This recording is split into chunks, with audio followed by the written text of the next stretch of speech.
It was supposed to be a simple stop on a familiar road. Lieutenant General Harold Gaines, a decorated military officer with over 3 decades of service, was driving along Highway 280 in rural Georgia between Albany and Americus, a stretch he'd traveled dozens of times before. The late afternoon sun cast long shadows across the pine trees lining the road, and the cicadas hummed like they always did in the deep south. But this time, something was different. His GPS had gone haywire after a recent software update, throwing off his usual route. When he spotted a gravel pull-off just past a faded green sign reading Ellaville for miles, he slowed down and pulled to the side. No emergency lights, no hazard, just a moment to recalibrate. He wasn't in uniform. Dressed in a polo shirt and slacks, his military jacket, with insignia and 3 stars stitched proudly on the collar, was folded neatly on the back seat. He had no reason to think he'd need it. General Gaines reached for his secure, military-grade phone, tapping through encrypted menus to reset the GPS. He figured it would take 2 minutes, tops. But before he could finish, he heard the crunch of tires on gravel behind him. Glancing in the rearview mirror, he saw flashing red and blue lights from a worn Lee County Sheriff's cruiser. There hadn't even been a siren. Out stepped a tall, stern-looking female deputy, her aviator sunglasses catching the glare of the sun. She didn't offer the usual good afternoon or ask for license and registration.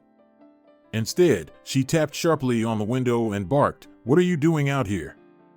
That was the moment everything changed. Gaines calmly explained he had pulled over to adjust his GPS. But her tone was clipped, suspicious. She claimed he was trespassing on private land and matched the profile of someone involved in illegal dumping. When he politely questioned her reasoning, she demanded he step out of the vehicle. It was clear she didn't see a highly ranked military officer. She saw a black man on a quiet back road in Georgia. No uniform. No badge. Just assumptions. And before long, those assumptions would trigger a chain of events that would bring federal authorities and national attention to her doorstep. Lieutenant General Harold Gaines had faced his share of difficult situations. From combat zones overseas to high-level meetings in Washington, he was no stranger to pressure. But nothing in his decades of service had prepared him for what unfolded that afternoon on a quiet back road in Schley County, Georgia. After being ordered out of his vehicle by Deputy Tracy Wilburn, a young officer from the Lee County Sheriff's Department, General Gaines complied without hesitation. He made no sudden moves, spoke with clarity, and identified himself as a federal officer.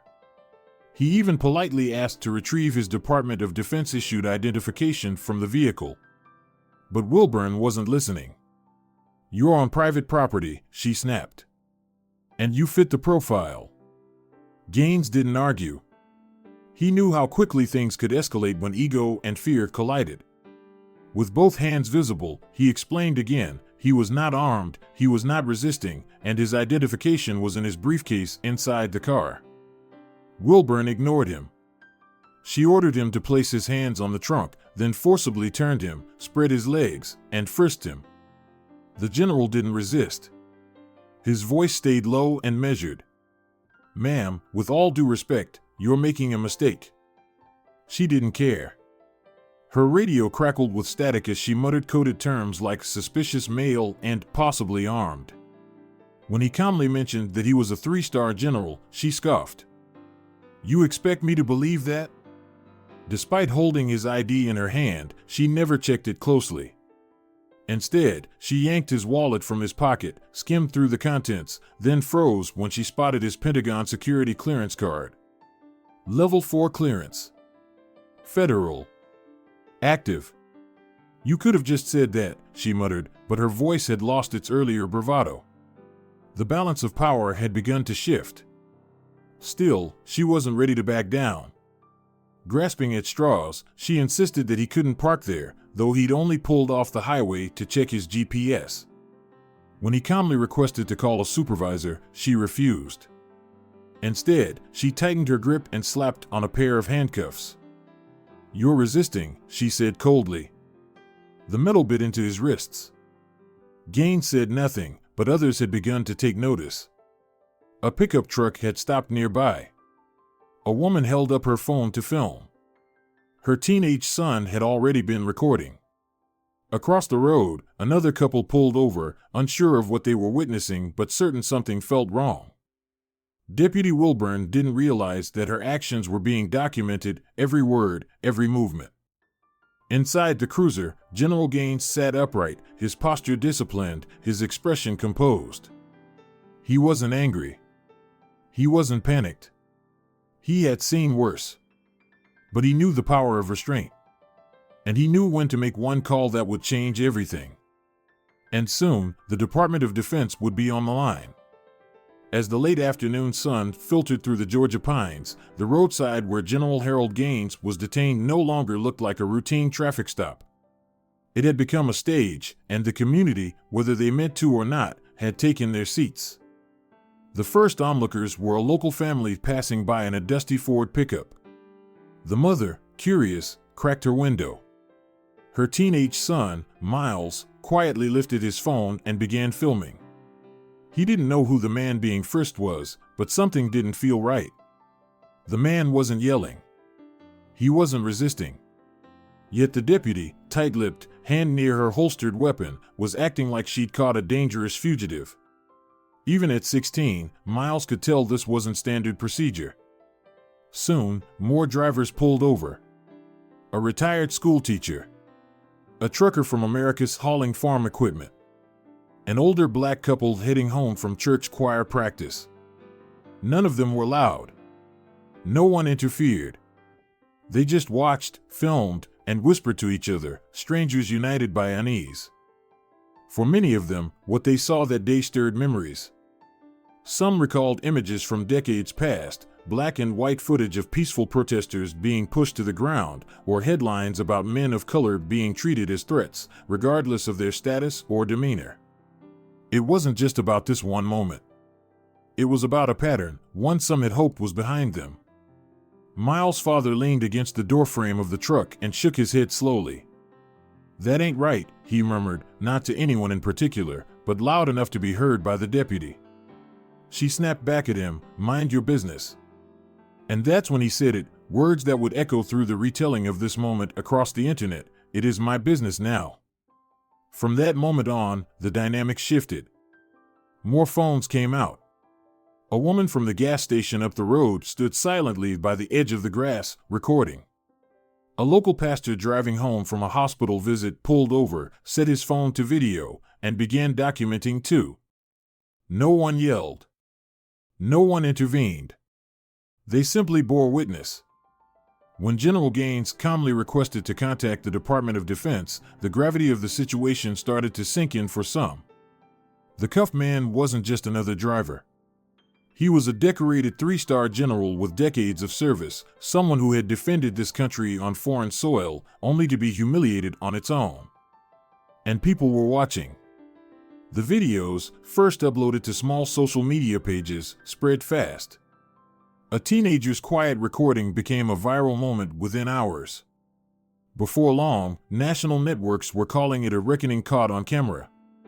But for the locals who had been there, it wasn't about virality, it was about truth.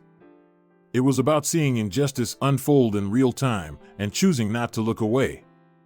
As the federal SUVs arrived and the truth became undeniable, many of those witnesses remained.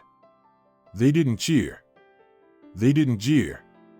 They just stood quietly, letting the world see what they had seen. Because sometimes, the most powerful form of protest isn't a march or a chant. Sometimes, it's bearing witness. And ensuring that what wasn't supposed to happen never happens unnoticed again. As the sound of sirens grew louder, the tension along County Road 19 thickened. Deputy Tracy Whitmore stood near her cruiser, posture rigid, hand still twitching toward her sidearm. But across the gravel, in the back seat of her patrol car, sat a man who was no ordinary detainee. Calm, composed, and restrained not only by handcuffs but by principle, General Harold Gaines waited. He wasn't looking for a spectacle, he was waiting for the truth to catch up. When Deputy Boyd from the county arrived, the difference in demeanor was immediately noticeable. Boyd didn't bark orders. He didn't escalate. Instead, he walked slowly to the cruiser and opened the back door. "Sir, may I have your name?" "Lieutenant General Harold Gaines, United States Army," came the measured reply. Boyd blinked, not out of disbelief, but because the weight of those words carried more than just authority, they carried history. And responsibility. "Did she see your ID?" he asked quietly. "She had it in her hand," the general replied. Boyd closed the door without another word and turned back toward Whitmore. A quiet conversation followed. Gestures were exchanged. Whitmore's expression shifted from defensive to uncertain. She no longer looked like a deputy in control, she looked like someone realizing the magnitude of a mistake. But it wasn't until the black SUVs arrived that everything changed. 3 unmarked vehicles pulled in, the kind that don't need sirens to make people pay attention. From one stepped Colonel James Rawlings, his army dress uniform pressed to perfection, his presence undeniable. He didn't wait for introductions. He didn't waste time with small talk. He walked straight to the cruiser and opened the door himself. "Sir," he said with quiet urgency, "are you all right?" General Gaines nodded, stepping out of the vehicle slowly. His wrists bore the marks of the cuffs, tight red lines, slight bruising, but he didn't complain. He simply adjusted his jacket, the stars on his shoulders now gleaming in the fading sunlight. The murmurs from the crowd grew louder. Those who had doubted, who had wondered whether the man being detained was just another anonymous driver, now saw the truth. This was a decorated general. A man who had served his country for over 3 decades, leading troops, briefing presidents, and wearing the weight of command through war and peace alike. Colonel Rawlings turned to Boyd. "Who's in charge here?" "I've been on site 10 minutes, Boyd replied, gesturing toward Whitmore. She made the stop. Rawlings wasted no time. He approached Whitmore directly. "Do you know who you detained?" he asked plainly. "He didn't give proper ID," she began, her voice shaky. "He was acting suspicious. He gave you his name, his title, his federal ID." "You had it in your hand," Rawlings interrupted, his tone now firm. "You placed a 3-star general in cuffs without verifying credentials or probable cause." Her mouth opened to argue, but nothing came out. The shift was complete. What had started as an assumption, born of bias, had unraveled in front of a watching public. The badge she wore now felt smaller under the weight of accountability. The truth was no longer in question. It was standing tall in uniform. And everyone could see it. As General Harold Gaines stood beside the cruiser, the scene was already shifting. Cell phones were still rolling. 3 squad cars lined the roadside. But the atmosphere had grown quiet, almost reverent, as word of his identity spread. Yet what happened next would elevate this from a roadside embarrassment to a full-scale reckoning. Moments after Colonel Rawlings helped the general out of the patrol car, General Gaines made one simple request, a phone call. Not to a lawyer. Not to the media. But to the Department of Defense. Deputy Boyd, now fully aware of the mistake that had been made, handed over his personal phone without hesitation. General Gaines dialed a number he knew by heart, a direct line to the Pentagon's Military Operations Command. The call was brief but precise. "This is Lieutenant General Harold Gaines. I've been detained unlawfully by local law enforcement in Schley County, Georgia. I'm unharmed but request immediate verification of identity and escalation protocol." There was silence for only a breath. Then came the calm, firm voice on the other end. "Understood, sir. We're tracking your location. Military police and DoD liaison will respond within minutes. No threats. No demands.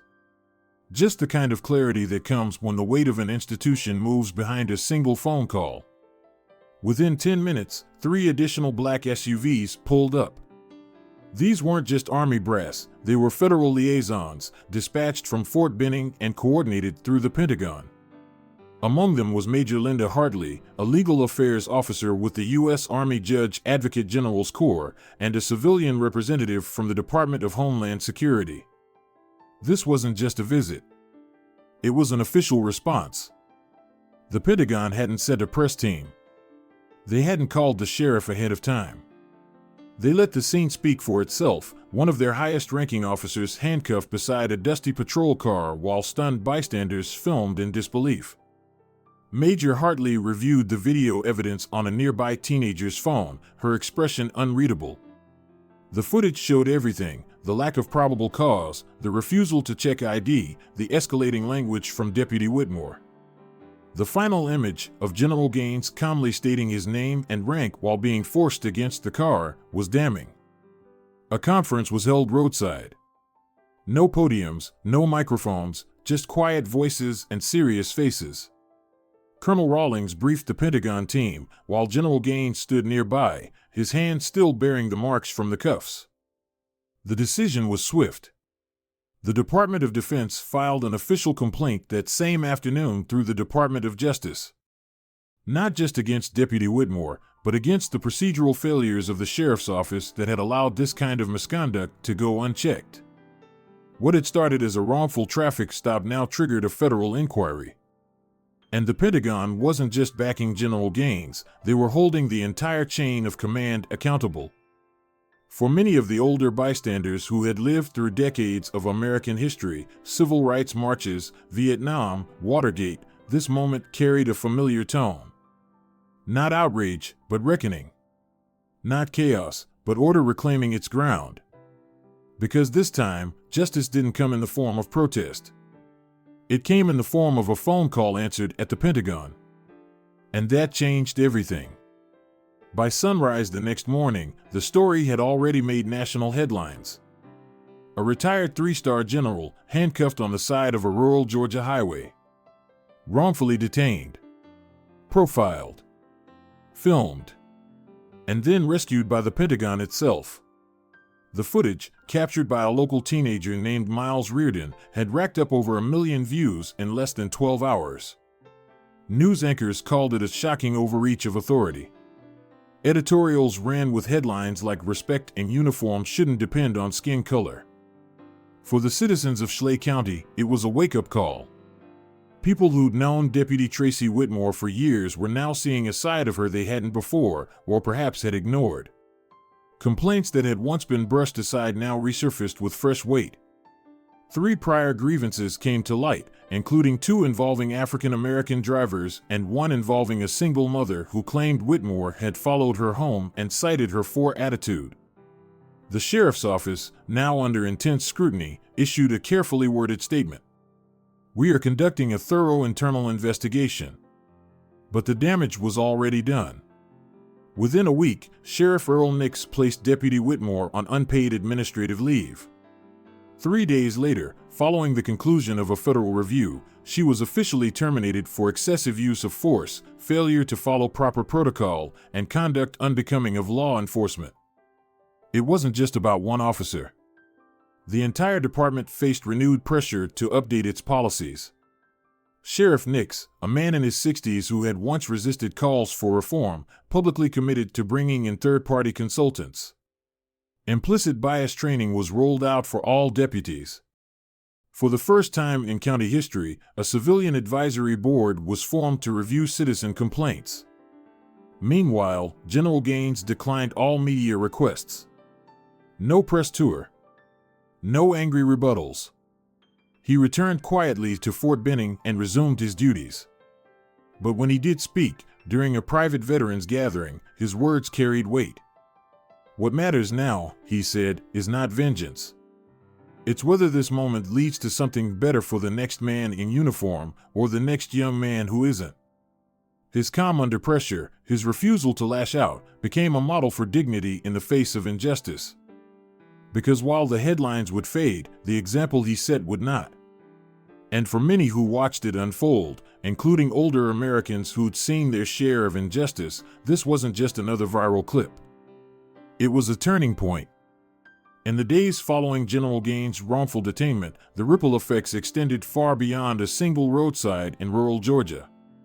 What had begun as a moment of injustice quickly transformed into a broader conversation, one that older Americans recognized all too well. It wasn't just about a traffic stop gone wrong.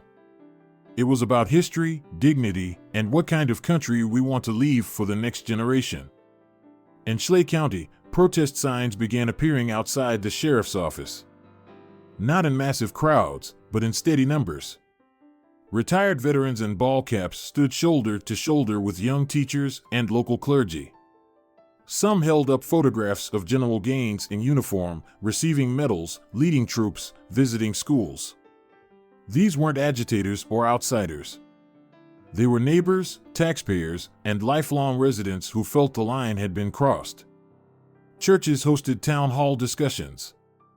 Barbershops and diners buzzed with debate. Some defended Deputy Whitmore, clinging to the idea that she was just doing her job. But most saw what was plain: a decorated officer had been treated like a suspect because of the color of his skin. And the evidence had been caught on camera for all to see.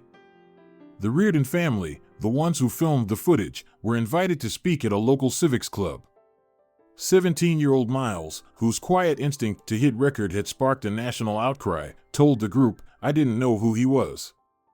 I just knew it felt wrong." His simple honesty struck a chord. Sheriff Earl Nix, after initially downplaying the incident, eventually took stronger action. He ordered new training protocols not only in lawful detainment procedures but in implicit bias recognition. The department brought in outside consultants, civil rights attorneys, retired judges, and community organizers to help shape the curriculum. On a broader scale, state legislators took notice. A bipartisan bill was introduced in Georgia's House proposing mandatory body cameras for all sheriff's deputies statewide, regardless of county size or budget. The bill passed committee within weeks, aided by public pressure and overwhelming voter support. Even the Department of Defense responded, updating its own internal guidance on how to protect high-ranking officers from similar incidents when traveling off-base in civilian clothing. But perhaps the most powerful change wasn't written into law. It was felt in the way people spoke to each other, the way they questioned authority more thoughtfully, and the way older generations reminded younger ones that respect isn't earned through fear, but through fairness. Sometimes, all it takes is one quiet act of courage to move a whole community toward reflection. And maybe, just maybe, toward change. Despite the media whirlwind and national spotlight, General Carlton Hayes remained remarkably composed. To many watching, especially those who had worn the uniform, raised families through turbulent decades, or marched in earlier fights for justice, his calm was a quiet testament to a different kind of strength. He didn't demand headlines. He didn't chase cameras. Instead, he led the same way he always had, with discipline, restraint, and an unwavering belief in the power of example. In the days after the incident, General Hayes issued no press statement. He didn't take to social media. He made one phone call to his wife and then quietly returned to Fort Benning, where he resumed his duties mentoring young officers. But behind the scenes, he was deeply aware of what had unfolded and what it meant, not just for him, but for countless others who wouldn't have had a Pentagon contact on speed dial. When asked during a small veterans forum in Columbus, Georgia, how he managed to stay calm during the ordeal, his response was measured. "My life wasn't in that moment, it was in everything that came before it." To those in the room, mostly retirees, veterans, and church leaders, his words struck home. They knew what it meant to swallow anger, to take the high road, even when wronged. They also knew that dignity, once compromised, is not easily reclaimed. That's what made General Hayes' restraint so powerful. He wasn't blind to what had happened. When given the opportunity to press charges, he declined, but only publicly. He insisted that Officer Whitmore face formal accountability through proper channels, not personal revenge. "Let the system prove it can correct itself," he told Colonel Gaines. That's the test. More than once, Hayes reminded others that the real issue wasn't his title or his rank. It was the assumption made about him before a word was spoken. He carried no bitterness in public, but he made it clear what happened on that roadside wasn't about confusion, it was about perception. And that's what we must change. His presence, measured, quiet, deliberate, became a symbol in itself. At a time when so many respond with outrage, Hayes responded with resolve. His was not the loudest voice in the room, but it was one people leaned in to hear. Because sometimes, as older generations know well, strength isn't shown in how loudly you protest, but in how firmly you stand. There are moments in life when everything we've stood for, our dignity, our values, our patience, is tested in the most unexpected ways. For General Carlton Hayes, that moment came not on a battlefield, but on a quiet Georgia roadside. And yet, how he responded spoke louder than any medal ever could. His story reminds us that real strength doesn't always roar. Sometimes, it stands still. It breathes deeply. It chooses restraint, even when the world gives you every reason to lash out. That kind of discipline is something many of us were raised to respect, whether in the military, in church, or around the family dinner table. But there's also a deeper truth here. We've come a long way as a country, but assumptions, especially those rooted in bias, still shape the way people are treated. And it's often the quiet, everyday acts of courage, like a teenager choosing to record instead of turn away, that help shine a light where darkness has lingered too long. For those of us who've seen the arc of history bend slowly, sometimes painfully, toward justice, this story offers a familiar call to action. Speak up when something feels wrong. Teach the younger generations the value of composure. And above all, lead by example, because how we carry ourselves in moments of unfairness might be the clearest mirror of who we truly are. In the end, it's not about the rank we wear, but the legacy we leave.